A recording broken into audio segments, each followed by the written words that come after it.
ఇవాళ మీరు ప్రభుత్వంలో ఉన్నది వాళ్ళకి ఈ రోజు స్పష్టమైన హామీ ఇవ్వండి. ఎప్పుడే నోటిఫికేషన్ బాధ్యతాయుతమైన మాకు స్పష్టమైన హామీ అండి. మీరు ఇక్కడ నుంచి అయితే ఇప్పుడు మేము ఎక్కడ కనిపించాం, ఎక్కడే కనిపించాం, మేము కూడా ప్రశాంతంగా వెళ్ళి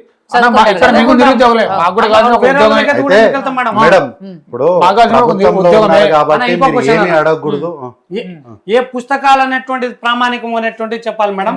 ఎందుకంటే మేము ఎగ్జామ్ ఏం చదవాలి, ఏం చేయాలి, ఇప్పుడు కొంత సిలబస్ కూడా చేంజ్ చేస్తాం అనేటువంటి సిలబస్ కమిటీని వేశారు మేడం. అసలు ఏంటిది, ఎన్ని రోజులు ఇంకా ఏం నిద్రపోయిందా, ఏం చేస్తున్నా అర్థం కాలేదు. గ్రూప్ 2 సిలబస్ సంబంధించి సిలబస్ కమిటీ అని ఒకటి తెలుగు అకాడమీ ప్రామాణికం ఉందా లేదంటే ఏ కమిటీ సిలబస్ అసలు ఏం మారుస్తున్నారు అంటే, గతంలో చాలా మంది అభ్యర్థులు గ్రూప్ 2 పరీక్ష రాసి కొంతమంది 10 మార్కులు 5 మార్కులతో కొంచెం కట్ ఆఫ్ దగ్గరలో ఉన్న వాళ్ళు ఉన్నారు. ఇప్పుడు వాళ్ళ ఆల్రెడీ సరే కొత్త నోటిఫికేషన్ వస్తుందేమో చదువుకో అని చెప్పేసి వాళ్ళు సిద్ధంగా ఉన్నారు. మీరు సిలబస్ మార్చామని చెప్పేసి కమిటీ అని చెప్పేసి చేసినారు. ఇప్పుడు చదివే వాళ్ళు పాత సిలబస్ ప్రకారం చదవాలా, మీరు మార్చే సిలబస్ ప్రకారం చదవాలా? సిలబస్ కమిటీ వేయడానికి కూడా మీకు 2 నెలలు టైం కావాలా? సిలబస్ కమిటీ వేయడానికి మీకు 2 నెలలు టైం పడుతుంది. మీరు ఉద్యోగం నోటిఫికేషన్ ఎంత టైం పడుతుంది? ఇంకా మేము చదవడానికి ఇంకా మీరు ఎప్పుడు చదవాలి, మాకు ఉద్యోగాలు ఎప్పుడు రావాలి, మీరు ఎప్పుడు ఉద్యోగాలు చేయాలి, పరీక్ష పెట్టేది ఎప్పుడు? సార్ ఓకే సమాధానం చెప్తా. అయితే 2 విషయాలు మేడం. ఇంతకుముందు మిత్రుడు రాజ్యాంగం పట్టుకొని ఇది ప్రామాణికం అని మాట్లాడు. అదే రాజ్యాంగం కనుక కాంగ్రెస్ పార్టీ తేకపోయింటే ఈరోజు మొత్తము రావుల రాష్ట్రంగా రావణ కష్టంగా ఉంటుంది. కాబట్టి దయచేసి ఆ రాజ్యాంగం తెచ్చినప్పుడు కూడా కాంగ్రెస్ పార్టీ అధికారంలో ఉంది.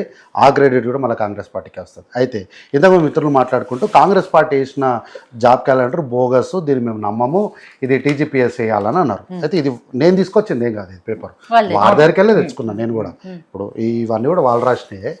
అయితే ఇందులో ఏముంది, తెలంగాణ ఉద్యోగ క్యాలెండరు ఏముంది? ఇక్కడ కాంగ్రెస్ పార్టీ సింబల్ ఉందా?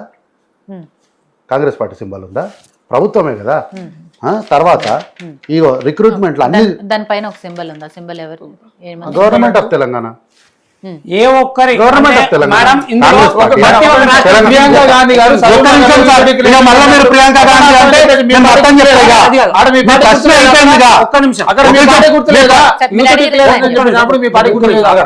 అయిపోయింది మా ప్రశ్న అన్నారు.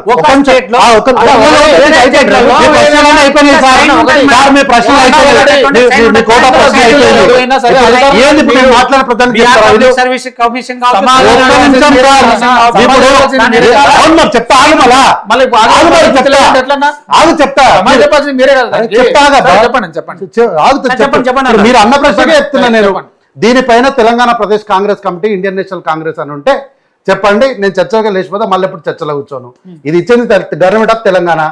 తర్వాత దాదాపు 20 ఏమో చూపించారు మేడం మొత్తం వీళ్ళు నోటిఫికేషన్. తెలంగాణ అంటే ఎవరున్నారు ప్రభుత్వంలో? ఎవరున్నారు? వాళ్ళ క్వశ్చన్ క్లారిటీ ఉంది మేడం. ఇది కాంగ్రెస్ పార్టీ ఇచ్చింది, కాంగ్రెస్ పార్టీ బోగస్, మేము ప్రభుత్వాన్ని నమ్ముతాము అని అన్నారు. ఈడేది మా లోగో లేదు కదా, ఇది ఎవరు వచ్చినా ఇదే లోగా కాంగ్రెస్ ప్రభుత్వం ఇచ్చింది. ఇదే వారు కాంగ్రెస్ పార్టీ దాన్ని నమ్మమన్నారు. అందుకనే నీ పేపర్ కాంగ్రెస్ పార్టీ ఇచ్చింది మేడం. కాంగ్రెస్ పార్టీ చూడండి, తెలంగాణ యువతకు 12,000 కొత్త ఉద్యోగాలు. ఇక్కడ ఏ గుర్తు? సార్ ఒక్క నిమిషం సార్, ఇప్పుడు మీ ప్రశ్న అయిపోయింది అన్నారు, మీరు సమాధానం చెప్తున్నారు. ప్రతి మాట ఏం చెప్పాలి? వద్దు, నమ్మకండి దాన్ని, నమ్మకండి. పార్టీ అన్నారా కాంగ్రెస్ వాళ్ళు? నిరుద్యోగులు,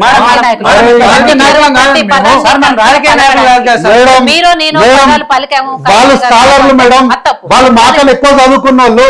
రేపొద్దున మేము అధికారంలో ఉంటేనేమో వాళ్ళు మా దగ్గర ఉంటారు, అధికారంలో లేవనుకో మేము కనీసం టైం కూడా జరిగి అధికారంలో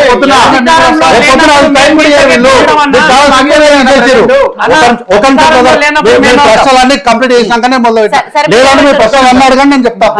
ఇప్పుడు సరే మీరు అదేమంటారు? కాంగ్రెస్ పార్టీ ఇవ్వలేదు, ఎవరిచ్చారు? అది గవర్నమెంట్ ఆఫ్ తెలంగాణ ఇచ్చింది, ప్రభుత్వం ఇచ్చింది. అయితే టీజీపీఎస్ వాళ్ళు ఏమో మేము టీజీపీఎస్ ని నమ్ముతామన్నారు కదా. ఇగోండి, group 2 recruitment agency name TGPS, తర్వాత గెజిటెడ్ కేటగిరీ టీజీపీఎస్, అన్ని టీజీపీఎస్. మేడం వాళ్ళు అడిగిన ప్రశ్న అదే. వాళ్ళు ఏమన్నారు చివరిగా, మేము కాంగ్రెస్ పార్టీ ఇచ్చే నోటిఫికేషన్లు మేము నమ్మము అని ఇంతకుముందు మిత్రుడు ఒకటి చూపించండి కదా, కాంగ్రెస్ పార్టీ ఏ లోగో ఉందని. ఆ లోగో ఉన్నప్పుడు నమ్మొద్దని చెప్తున్నాను నేను కూడా. మీరు ఏమంటారు, మేము ప్రభుత్వాన్ని టీజీపీఎస్ నమ్ముతామంటారు కదా. మీరు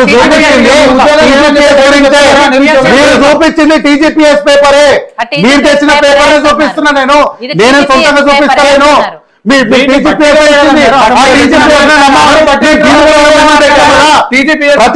ఏది నమ్మాలంటే ఎట్లా, మీకు కావాల్సినట్టు కావాలంటే మీకు కావాల్సినట్టు మీకు ఆలోచన పట్టినట్టు యువత వాళ్ళు మాట్లాడే ప్రతిదానికి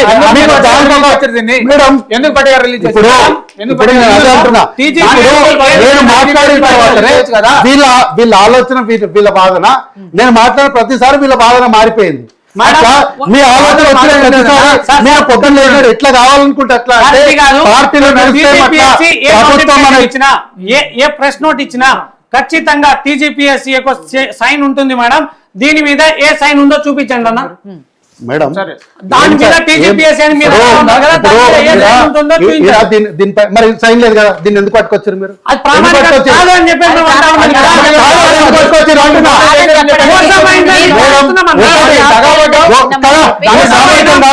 ఇక దీని ప్రకారం మీరు మాట్లాడనే వద్దు, దీని ప్రకారం మీరు మాట్లాడనే వద్దు.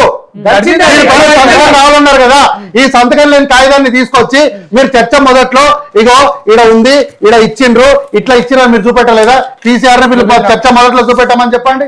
మరి ఎందుకు చూపించారు దీన్ని? ఇది ప్రామాణికం కానప్పుడు దీన్ని పట్టుకొని ఎందుకు వచ్చిండ్రు? ప్రామాణికం కానప్పుడు దీని ప్రకారం మీరు ఎందుకు మాట్లాడిండ్రు? ప్రామాణికమైన దాని మాట్లాడాల్సింది. ఇప్పుడు అది ప్రామాణికం కాదండి, అది ప్రామాణికం కాదంటే ఇంతసేపు ఇప్పుడు అది ప్రామాణికం అంటారు, దీనిపైన ఉందా అంటున్నారు. నేను అందుకంటారు ఏంటంటే నిరుద్యోగులు ఏంటంటే మాకు ఉద్యోగం కావాలి అనే ఒకే ఒక పాయింట్ ఉంది తప్ప వాళ్ళకు క్లారిటీ లేదు. ఏం జరిగింది, ఏం జరుగుతుంది, ఏం జరగబోతుంది, ఎట్లా జరుగుతుంది, ప్రొసీజర్స్ ఏంటి, దీని విధానాలు ఏంటి అనే దానిపైన వీళ్ళకి క్లారిటీ లేదు. వీళ్ళకి కావాల్సిందంత ఏంటి అంటే మాకు ఉద్యోగం కావాలి అంతే. దీనికి ఏంటి అంటే దీనికి ఏంటి అంటే అందుకని మాకు ఉద్యోగం కావాలన్న వీళ్ళకు ఉన్నటువంటి మైండ్ సెట్ ని ప్రధాన ప్రతిపక్ష పార్టీ అయినటువంటి అన్ని దగ్గర ఫెయిల్ అయిపోయినటువంటి ప్రధాన ప్రతిపక్ష పార్టీ ఇప్పుడు లాస్ట్ కి ఏం చేసిందంటే అవకాశం ఎందుకు ఇచ్చారన్న మరి అయితే ఈ ప్రధాన ప్రతిపక్ష పార్టీ దీన్ని పట్టుకొని అబ్బా అమాయకుల్లాగా మాకు హార్ట్ కేక్ గా బల దొరికిరని వీళ్ళని అడ్డం పెట్టుకొని రాజకీయం చేస్తున్నారు. దాన్ని మీరు అర్థం చేసుకోండి. మేము ఏం చేద్దామన్నా కూడా దానిపైన కోర్టు కన్నా పంపిస్తున్నారు. ఇప్పుడు ఆ కోర్టుకి వెళ్ళిన మీ పాత్ర ఏమైనా ఉందా? వీళ్ళిద్దరు పాత్ర ఏమైనా ఉందా? పోనీ వీళ్ళు రిప్రజెంట్ చేస్తున్న వాళ్ళ పాత్ర ఉందా? లేదు. వీళ్ళ మధ్యలో వచ్చిన వాళ్ళకి ఏంటంటే ఇప్పుడు వీళ్ళే జీవో 20 కరెక్ట్ అని అంటారు, ఇప్పుడు వీళ్ళే జీవో 15 కావాలి అంటారు. వీళ్ళే రెండు వాదనలు ఎందుకు? మీరందరూ ఇప్పుడు వీళ్ళందరిలో ఒక వాదన లేదు. ఏం చేశారు? ఇగో ఒకటి బ్రదర్, కాంగ్రెస్ పార్టీ అధికారంలోకి రావడానికి ఏ ఒక్కరో బస్ యాత్ర చేస్తేనో, ఏ ఒక్కరో గాంధీభవన్ మెట్ల మీద కూర్చుంటేనో అధికారంలోకి రాలే. మాకన్నా అతి పెద్దమైనటువంటి మేనిఫెస్టో బీఆర్ఎస్ పార్టీ ఇచ్చింది. మేము 500లకు సిలిండర్ ఇస్తామంటే వాళ్ళు 400లకు ఇస్తామన్నారు. మేము 2500 ఇస్తామంటే వాళ్ళు 3000 ఇస్తామన్నారు. వాళ్ళు మేము 4000 ఇస్తామంటే పెన్షన్ వాళ్ళు 6000 ఇస్తామన్నారు.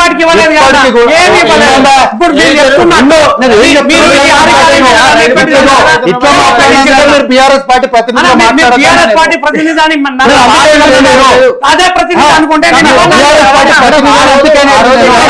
ఏమంటున్నా ప్రమాణ స్వీకారం చేసే ముందు నిరుద్యోగుల పాత్ర కూడా కీలకం అని చెప్పి చెప్పడం జరిగింది.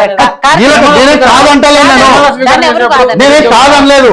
నేనేమంటున్నా మీరు ఒకవేళ ఓడిపోయి ఉంటే, కాంగ్రెస్ పార్టీ ఓడిపోయి ఉంటే మనం మీరు బస్ యాత్ర చేయలేదని అంటే మీరు ఒప్పుకుంటుండేనా? కాబట్టి ఏంటంటే మనకు పాజిటివ్ అయిన తర్వాత ప్రతి ఒక్కరం క్రెడిట్ తీసుకుంటాం. కాబట్టి నేనేమంటారు ఒక్కరి వల్ల కాదు. ఇప్పటికి కూడా నేనేమంటున్నా అంటే మీకు చర్చ మొదట్లో చేసిన అప్పీల్నే ఇప్పుడు కూడా అప్పీల్ చేస్తున్నా. ఈ సమస్యలు 10 సంవత్సరాల పేరుకుపోయిన చెత్త ఇది. దీన్ని క్లియర్ చేయడానికి 18 నెలలు అయింది. ఇంకెంత కాలం అంటే 18 నెలల కంటే 60 + 60 120 నెలల సమస్యని 18 నెలలతోని మీరు ప్రశ్న ఏకండి దయచేసి. నేను ఏమంటే కొంత మీరు మాకు సాయం చేసి సరే, మాకు సహకరించండి. ఎంత టైం ఇవ్వమంటారు? అదే చెప్పండి, అదే, ఎంత టైం ఇవ్వమంటారు? అప్పటిదాకా వాళ్ళు అదే కూడా- అంటే అప్పటి వరకు అప్పటిదాకా వాళ్ళు వాళ్ళు అదే, time waste మన చేస్తారు. వరకు నేను అందుకని అప్పటిదాకా వాళ్ళు time waste మనము పార్టీలుగా మనం పార్టీలుగా ఏమైనా ఎట్లయినా మాట్లాడొచ్చు, కానీ ప్రభుత్వం అనే దగ్గర ఒక విధానం ప్రభుత్వంలో ఉన్నారు ఉంటుంది. కాబట్టి మిమ్మల్ని అడుగుతున్నాం కార్తీక్ అవును గారు. మేడం, నేను అందుకంటే